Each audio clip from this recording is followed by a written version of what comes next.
教室，然后不让我拿孩子3年期的东西，我们的以后呀。16岁的高一女孩在学校的教室内被人强暴并杀害，花一样的青春年华就此中断。女孩母亲倾其所有为女儿讨公道。我连我自己都没有办法原谅，我能原谅他吗？同校的男同学投案自首，声称他和女孩双方自愿发生关系，失手杀害了女孩。男孩是富二代，男孩的家里妄想用金钱来替男孩脱罪。更奇葩的是，学校称凶手是一名品学兼优的好孩子，请求法院给其减刑。大家好，我是海岩，今天咱们就来说一下这个案件。这个案件的受害者叫姚金义女孩叫姚金义，2000年出生在山东的东营，16岁，上高一，长相漂亮，品学兼优。姚金义很小的时候呢，父母就离异了。姚金义和母亲李杰一起生活，母女二人相依为命，可以说女儿就是母亲李杰的全部。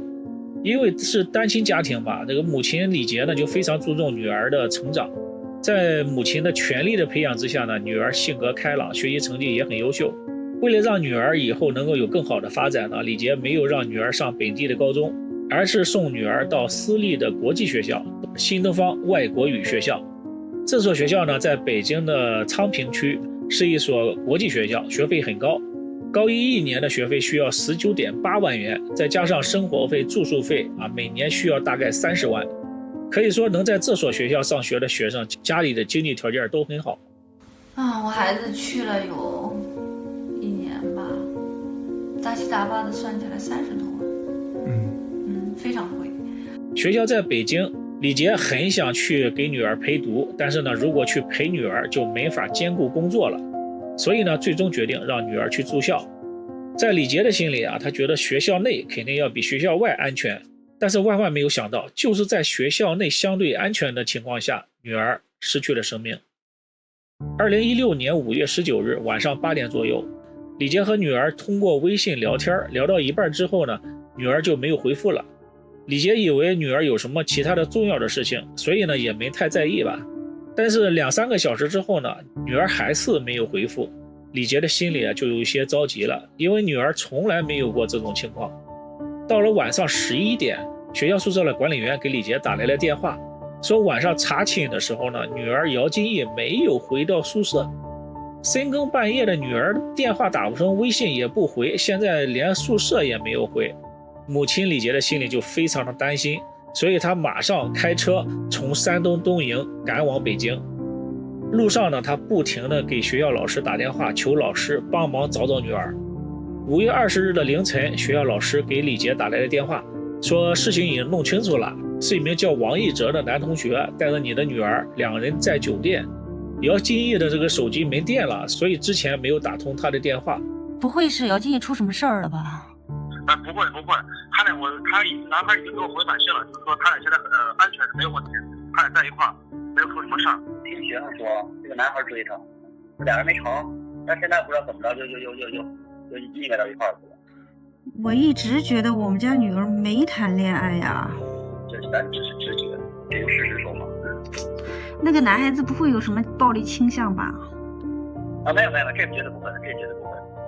他会不会杀害他呀？就是那种。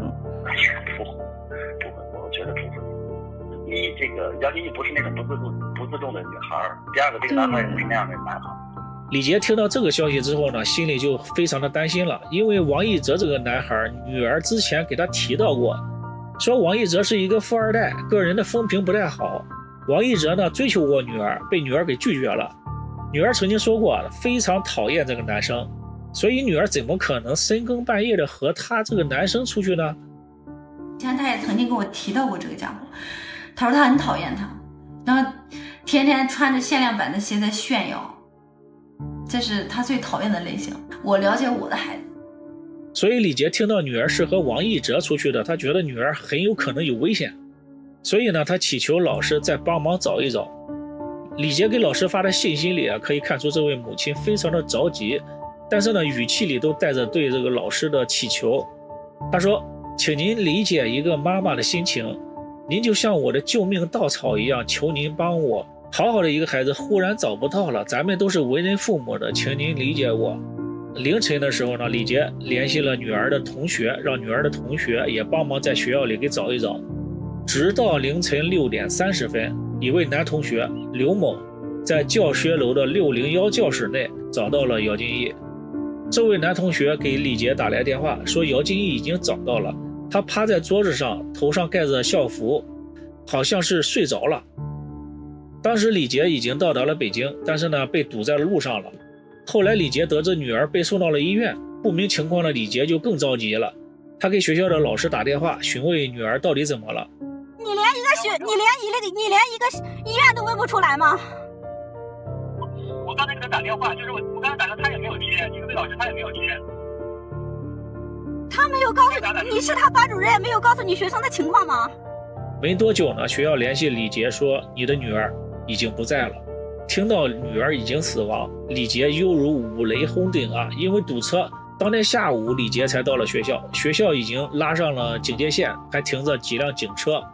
晚上呢，李杰终于看到了自己的女儿，姚金义的冰冷的遗体躺在那里，他披头散发，浑身淤青，在他的嘴巴里、鼻子上还有脑袋上全部都是血迹，脖子处呢还有明显的勒痕。最让母亲李杰无法接受的是，姚金义的下体一片血红，很难想象女儿生前到底经历了怎样的痛苦。母亲李杰跪在地上嚎啕大哭，悲痛欲绝。李杰也告诉自己一定要冷静，一定要给女儿讨回公道。现场的警察告诉李杰，杀害姚金义的凶手早上7点的时候已经自首了，凶手就是那个男同学王一哲。根据王一哲的说法，姚金义和他是男女朋友关系。当天晚上，姚金义约他到601教室见面。见面之后呢，姚金义对王一哲说，明天是520了，要将自己的第一次交给他。然后两个人在教室里就自愿发生了关系。但是事后呢，姚金义哭着反悔了，说王一哲欺负他，要将这件事告诉了父母和老师。王一哲说自己才17岁不知道怎么处理这件事情。惊慌之下呢，他就推倒了姚金义，用双手卡住对方的脖子，直到对方不再动弹。之后他很害怕，翻出了学校，来到了酒店，并且尝试自杀，但是呢没有成功。后来打电话给自己的母亲，母亲送他去医院的路上，他用母亲的手机报警自首。以上呢是王一哲的说法，实际上对他自己非常的有利。总结几点呢，就是王一哲说和被害人是男女朋友关系，双方是自愿发生关系的，这样就不存在强奸问题了，就不存在强奸罪了。他还说是对方失控，自己才失手杀人，意思呢是我是过失杀人，不存在主观故意。他还说自己是17岁未成年人过失杀人的量刑有期徒刑是3年到7年，也就是说重判呢就7年，轻判的话就是3年，再加上自己是主动自首，这样的呢就能减轻判罚了。最后呢大概率会被判3年的有期徒刑，如果在监狱里表现良好，还有可能会被减刑。所以如果按照他的说法来审判的话，王一哲在监狱里待不了几年就出来了。也有很多人认为王一哲的这种说法背后肯定是有高人指点的。但是如果王一哲和姚金义不是男女朋友，那就是王一哲强行和对方发生关系，并且杀害了对方，这样的话王一哲的判罚就非常重了。姚金义的母亲李杰是绝对不相信两个人是男女朋友的，而后面事情的走向更让他很难接受了。法医不断的催促李杰在法医报告上签字，而那份法医报告上呢只写了姚金义是机械性窒息死亡，对于其他的外伤只字未提。这和李杰亲眼看到的女儿身上多处外伤并不相符，所以对于这样的法医报告，李杰拒绝签字。后来呢，这份明显和事实不符的法医报告竟然被法庭给采纳了，李杰就非常的气愤他觉得有一双无形的手在阻碍自己寻找真相。李杰决定自己要破釜沉舟，要给女儿讨公道。他卖掉了公司，结束了事业，将女儿的遗体放在冰柜里保存，自己开始收集女儿和王一哲不是情侣关系的证据。通过女儿生前的好友描述以及警察恢复的手机聊天记录里都表明了女儿和王一哲并不是情侣关系。而且呢，警方恢复的手机聊天记录里还有了重大发现。根据聊天记录姚金义并不是主动到601教室的，而是他的室友刘某哄骗姚金义，说老师找他有事儿。姚金义是被骗到601教室的。而事后这位室友又删除了所有的和姚金义以及和王一哲有关的聊天记录和通话记录。这位室友之所以这么做呢，是因为他是王一哲的爱慕者之一，仅仅是为了讨好王一哲。说到这里呢，您可能会问这位室友刘某会不会被判刑？很遗憾，在法律上无法给他判刑，因为他把姚金义骗到601教室之后他就离开了，他并不知道后面王一哲会强奸并杀害姚金义，所以呢，在法律上无法判定刘某是帮凶无法给他判刑。虽然他的做法很可恨，但我们只能在道德上谴责他。但是警察的这一发现呢，能够证明姚金义和王一哲不是情侣关系。除此之外，李杰还在全国到处寻找权威的司法鉴定中心，给女儿做尸检鉴定，花了2年的时间，总共找了3个更权威的鉴定中心，找更权威的专家给女儿鉴定。最后得出的结论是，女儿姚金义是被外力击打过，私处有暴力的侵犯的痕迹，颈部有勒痕，能够证实这是一起强奸杀人的案件。这些证据再结合王一伟之前的供述，就能够还原当天的事情经过了。姚金义被骗到601教室之后，王一哲通过殴打和强迫的手段和姚金义发生了关系。之后呢，害怕对方报警抓自己，于是杀害了姚金义。之后呢，又带走了姚金义的手机，并且关机。2017年4月19日，此案在北京市第一中级人民法院开庭审理。王一哲穿着一身名牌衣服，头上抹着发胶，面带笑容，毫无悔意。他觉得家里有钱，用钱能够摆平一切。法庭上呢，他还强调自己是未成年人，他和被害者是自愿发生关系。但是在铁证摆在面前的时候，他哑口无言，回答不出问题的时候呢，他还用恶毒的眼神瞪着自己的母亲和辩护律师。王一哲的家里的生意做得很大，家庭经济条件比较优渥，父母忙着做生意，很少陪他。父母对他表达爱的方式呢，就是给钱。王一哲从小就是要什么有什么，所以呢，从小就被宠坏了。他觉得家里用钱可以摆平一切，但是这次呢，他错了。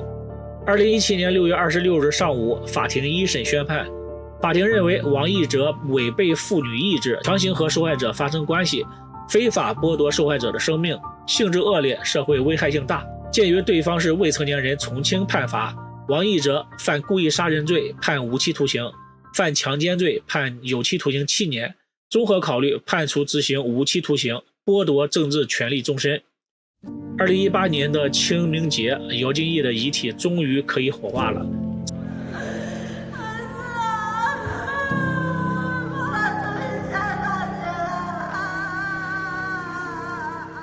之前之所以拖那么久，是因为之前需要当作证据来保存，现在终于可以入土为安了。李杰将女儿带回了老家安葬。但是呢，事情还没有结束，王一哲不服判决上诉。2018年12月27日2审开庭，这一次呢，王一哲不像1审的时候那么嚣张了，被剃了光头，整个人也瘦了一圈，眼神中不是傲慢，而是恐惧，他终于害怕了。在2审的时候呢，王一哲的家人拿出了新的证据，让人无语。新东方学校给开具了证明王一哲在校期间呢表现良好，希望法庭能够从轻处罚。这样的证据简直是可笑啊！学习好不能证明他品德就高，更不能证明他不会杀人。学校呢还提供了王一哲和姚金义5月19日的课程表，来证明2个人同时上过体育课，有接触的机会。辩方律师呢就以此来推测，有可能2个人上体育课的时候商量一起去601教室，妄想以此来推翻强奸的罪名。法庭上，李杰问王一哲最早是什么时候有过性行为？王一哲回答14岁。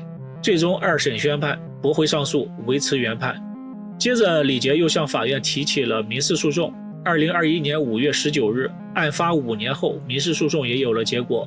法院判处王一哲的母亲吕某霞承担此案90%的责任，新东方学校承担10%的责任。鉴于原告李杰不追究学校的赔偿，法院裁定吕某霞需要赔偿李杰死亡赔偿金、丧葬费、住宿费、交通费、精神损害抚慰金，总共150万0755元。但是实际上呢，母亲李杰几年来为了给女儿讨回公道，花费上已经早就超过了200万。不得不说呢，多亏了李杰有自己的公司，经济条件还算不错。如果换成普通收入的家庭，很难像他那样耗到底。不过呢，还好，正义的判决终于来到了。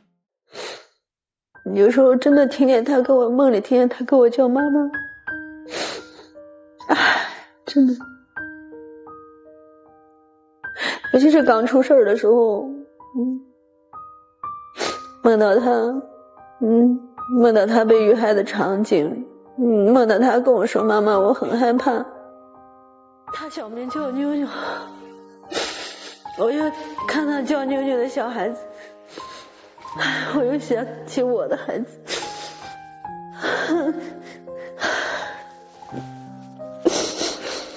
他喜欢吃苹果，喜欢喝奶，喜欢吃蛋糕。我看到所有的这些东西，